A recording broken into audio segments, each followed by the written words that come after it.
ध्यानात ठेवा, हे कलियुग आहे. नीती, चारित्र्य, संस्कृती आणि मर्यादा, आणि ह्या गोष्टी जतन करण्यासाठी आपण आहे. या जतन करण्यासाठी आपण आहे.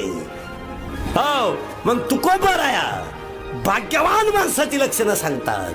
कोण जगात किंमत ती घाललाय? 1 धनवान, 2 विद्वान, 3 व्यवहार चतुर. नीट आहे का? श्रीमंत माणसाच्या मागे माणसं असणार पुरावा आहे त्याला. धनवंता मागी सर्व मान्यता आहे. श्रीमंत माणसाच्या मागे 5-50 माणसं आली म्हणजे आपण असं समजायचे का त्याला माणुसकी आहे? काही काही गोष्टी समजून नाही चालत. म्हातारं देवळा झोपत म्हणजे आपण समजायचं का धार्मिक आहे? नाही, त्याला झोपायचा जागाच नाही. त्याला धार्मिक कसं म्हणता तुम्ही? मग नीट आहे का? धनवान, पण एक ध्यानात ठेवा, धनाची किंमत संसारात का परमार्थात?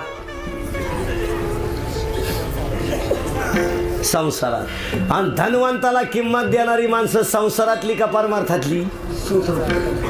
संसारातली. आपल्याला त्याच्याशी काय घेणे? त्याच्याकडे गण कपाट भरून वाट आहे. त्याच्या बंगल्यात बुक आहे का? नाही, बंगला बोखंडी पडू दे. आपल्याला काय करत? अहो, आमचे मुक्काम राहत्या बंगल्यावाल्यांक काय सांगायचे, अशी तळतळी ती गुडघ्यावाल्या गाद्या